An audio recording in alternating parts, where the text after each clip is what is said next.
안녕하세요, 아인스입니다. 오늘 준비한 차량은 이니셜 D의 호조 고의 차량으로 유명한 혼다 NSX 1세대 차량을 보도록 하겠습니다. 혼다 NSX NA 1990년부터 생산된 차종입니다. 엔진은 3L V6 자연 흡기 24밸브 DOHC 엔진이고요. 배기량은 2977cc, 구동 방식은 미드십 후륜구동, 통칭 MR입니다. 엔진 출력은 최대 280마력, 차량 무게는 1350에서 1390kg이라고 합니다. NSX는 혼다가 생산, 판매하던 2인승 스포츠카입니다. 캐치프라이즈는 Our Dreams Come True, 긴장이 아니다 해방하는 스포츠다였다고 하고요. 차량 이름은 혼다의 새 스포츠카인 뉴 스포츠카와 미지수인 X를 합성한 뉴 스포츠카 X의 약자라고 합니다. 원래 제2기 F1 참전을 계기로 세계에 통용되는 혼다의 얼굴을 가지고 싶다는 염원으로 발매된 차로 버블 경제 절정기였던 1989년에 발표가 됐습니다. 다음 해인 1990년 9월 14일 판매 개시부터 2006년 1월 말까지 16년간의 장기간에 걸쳐 풀 모델 체인지 없이 제조되어 2005년 12월까지 판매가 이루어집니다. 가격은 판매 당초에 한 등급 800만엔으로 시작되어 차량의 개량이나 장비의 추가 등에 의한 가격 상승과 커스텀 오더 플랜의 대응으로 900만에서 1500만대가 되었다고 합니다. 지난 15년간은 당시 스포츠카 신차 가격으로 일본차 최고였다고 하네요. 혼다에서의 플래그십 역할을 담당했지만 NSX의 생산 종료 이후에는 혼다 레전드에게 그 자리를 양보합니다. 초대 이 1세대 발매로부터 6년 반 전인 1984년에 혼다 자동차의 주력 분야인 전륜구동과는 다른 별도의 구동 방식을 혼다 기술연구소가 연구하고 있던 때 이 MR 구동 방식의 개발에 착수했던 것이 계기가 되었다고 합니다. 그리하여 엔진을 운전석 후방에 탑재해 후륜 구동하는 미드십 엔진 리어 드라이브 MR을 채용했죠. 차량 개발 책임자는 MR 구동 방식을 개발, 연구하고 있던 우에하라 시게루가 담당했고요. 조종 안전성을 전문으로 연구했던 우에하라의 의향으로 핸들링에 집착한 스포츠카를 지향하게 됩니다. 이 때문에 경량의 알루미늄 보디의 채용 등 당시의 혁신적인 기술이 개발, 채택이 되었죠.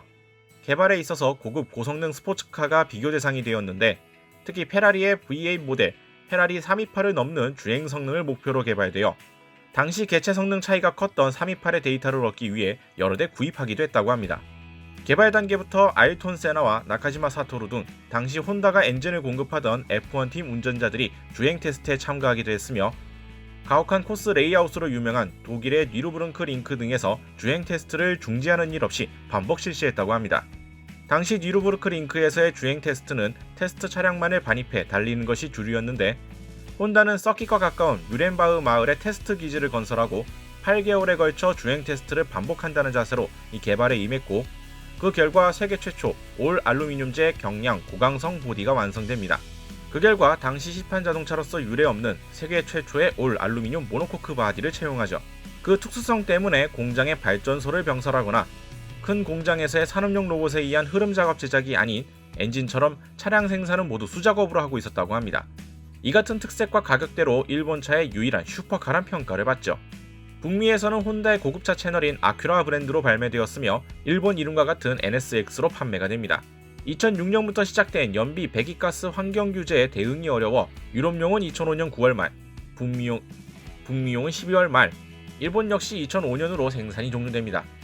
1990년대 당시에 일본은 버블 경제가 계속되고 있어 NSX는 발매 당초 3년 후까지 예약이 들어갈 정도로 인기가 있었다고 합니다. 중고차가 신차를 웃도는 프리미엄 가격에 판매되는 형상까지 보였죠. 이에 혼다는 약 반년 만에 출고할 수 있도록 제조 공원을 2배로 하는 이교대 체제를 갖추어 하루당 25대의 생산수를 배로 하는 증산 체제를 취합니다. 하지만 직후 버블 경제가 붕괴하면서 발매 다음 해인 1991년이 되자 취소가 잇따르는 사태가 벌어지고 생산 대수는 1991년을 정점으로 감소세를 보여 판매가 시작된 지 10년이 지난 21세기 이후 연간 생산 대수는 일본 국내외를 통틀어 연간 300대 정도로 하락합니다. 버블 경제로 예약이 쇄도한 일본뿐만 아니라 국외에서도 높은 평가를 받았던 NSX는 일본, 미국, 유럽에서 총 18,734대를 판매, 그중 일본에서의 판매 대수는 7,415대, 이 중에서도 6천여 대는 1991년 이전의 초기 모델이라고 합니다. 원래 레이스 출전용 호몰로게이션을 고려한 차량은 아니었기 때문에 1990년 발표 당시에는 레이스 활동에는 전혀 사용되지 않고 엔진만 개조되어 1991년부터 2년간 미국 IMSA에 참전하여 카멜 GTP 라이트 클래스에서 드라이버, 매뉴얼 팩처러스 두 타이틀을 2년 연속 획득합니다. 1992년 NSX R 투입 이후부터 그것을 베이스 차량으로 서서히 일본 국내외에서 레이스 활동을 개시하죠. 1993년부터 2년간 독일 국내 레이스인 ADA CGT 컵에 투입해 BMW나 포르쉐 등과 싸워 우승도 했지만 일본 국의 로컬 레이스라 일본 국내에서는 화제가 되지 못했다고 합니다. 그러나 그 차량을 개량해 1994년부터 3년간에 걸쳐 르망 24시 내구 레이스에서 실적을, 그리고 크레머 레이싱에 참전하는데 잇따른 구동계 트러블에 시달리면서도 14, 16, 18위로 전차 완주에 성공합니다. 1995년은 GT1 클래스의 워크스팀, GT2 클래스의 팀 쿠니미츠와 나카지마 기획의 프라이빗 팀이 참전해 팀 쿠니미츠가 GT2 클래스 우승을 완수. 1996년에는 GT2급의 팀 쿠니미츠만 참전하여 클래스 3위를 차지합니다. 하지만 이 해를 끝으로 NSX는 르망을 떠나죠. 1996년부터는 10판차 레이스 일본 국내 최고봉인 전일본 GT 선수권에 참전을 개시, 참전 첫 해에는 르망 GT2 차량을 사용했으나 이듬해부터는 N-GT 차량을 사용합니다. 2000년에는 GT500 클래스에서, 2004년에는 GT300 클래스에서 챔피언을 획득했지만 미드십 차량에 대한 불리한 레귤레이션에 시달려 그 후 좋은 결과를 남기지 못하게 됩니다. 선수권의 명칭이 슈퍼 GT가 된 2005년부터 베이스 차량을 NSX-R GT로 변경한 결과 꾸준히 우승을 장식하는 등 복조의 조짐이 보였고, 2007년에는 다시 GT500 클래스에서 연도 챔피언을 획득합니다. 또한 동년의 스즈카 서킷의 개막전 공식 예선에서 이토 다이스케가 1분 49초 842를 기록했는데 이것은 2014년 차량 규정이 큰 폭으로 변경될 때까지 갱신되지 않았다고 하네요. 그러나 그 이후 재차 불리한 상황이 계속되어 2009년을 마지막으로 슈퍼 GT로부터 철퇴한다고 표명합니다. 그리고 2010년부터는 신형 차량 혼다 HSV010이 참전하죠. 개조 범위가 한정된 10판차에 가까운 슈퍼 내구성에도 참전하고 있는 것 외에 전일본 짐카나 선수권에서도 1999년, 2004년, 2005년에 야마노 테츠야가 시리즈 챔피언을 획득하는 등의 활약을 보이고 있습니다. 일본 밖에서는 니루브르크 링크 24시간 레이스에 2003년부터 매년 참전하고 있죠. 참고로 NSX, NA2의 경찰차가 일본 토치기현 경찰 고속도로 교통경찰대에 존재합니다. 혼다에서 기증된 차량으로 DIN 규격의 오디오 공간이 없기 때문에 사이렌 앰프, 스톰 미터는 조수석에 장착됐다고 하네요. 2019년도 기준 현역으로 현내에서 경찰 관계 이벤트가 있을 때에는 반드시 출동 전시된다고 합니다.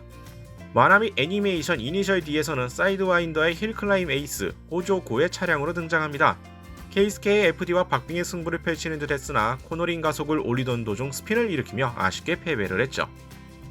그 외에도 영화 분노의 질주 시리즈에서도 주인공의 차량이나 주력 차량으로서까지는 아니고 잠깐씩 등장하기도 했으며 게임에서도 종종 등장하는 차종으로 단독보다는 2세대 NSX와 같이 등장하는 경우가 최근에 많습니다. 자, 이렇게 해서 혼다 NSX 1세대에 관한 차량 내용들 살펴봤습니다. 말 그대로 당시였기에 가능했을 법한 이 특이한 개발 이력과 스펙을 가진 스포츠카입니다. 당시에 상당히 유명했던 차종이지만 자연스레 역사의 뒤로 사라진 차종 같은 느낌이 강하기도 하네요. 2016년부터 2세대가 등장하여 1세대 NSX는 매체 등에서도 보기 힘들어진 차량이 되어가고 있는데 개인적으로는 2세대보다는 1세대의 디자인이 더 취향에 맞는 듯 합니다. 자, 오늘 영상은 이렇게 마무리 짓겠고요. 다음에 또 다른 차종 준비를 해서 찾아뵙도록 하겠습니다. 저희 유튜브 채널 좋아요와 구독 많이 부탁드리겠고요. 다음에 다시 뵙도록 하죠. 시청해주신 분들 감사합니다.